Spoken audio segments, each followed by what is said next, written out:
Price lord.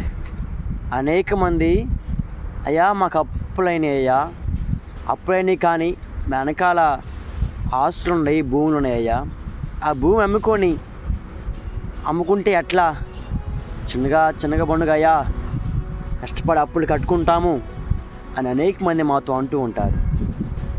కానీ నాకు వచ్చిన ఆత్మ ప్రేరేపణ ఏంటంటే, మాకు అప్పులున్నాయి, అందరికీ అప్పులున్నాయి, మాకు అప్పులున్నాయి.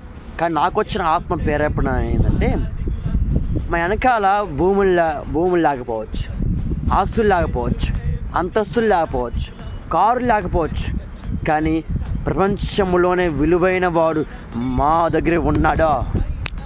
ఆయన పేరే యేసుక్రీస్తు దేవుడా. ఈ భూములు అక్కర్లే, ఈ బంగారం అక్కర్లే,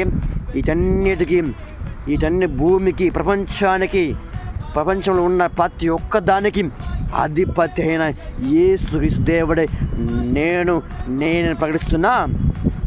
యేసుక్రీస్తు దేవుడా, ఆయన చాలు మాకు. ఈ అప్పుడు దేవుడు క్షణాలు తీసేస్తాడని ఆ నమ్మకంతో ఆ రోజు పరిశుద్ధాత్మ నాకు ఇదే ఆలోచన ఇచ్చాడు. ఆమేన్. నీ జీవితంలో కూడా నీ వెనకాల ఏమి లేకపోవచ్చు, ఆస్తులు లేకపోవచ్చు, అంతస్తులు లేకపోవచ్చు, నువ్వు అప్పులే ఉన్నావు. అయితే ఏం సమస్యలా ఆత్మవిశ్వాసంతో ఇదే మాట పలుకు.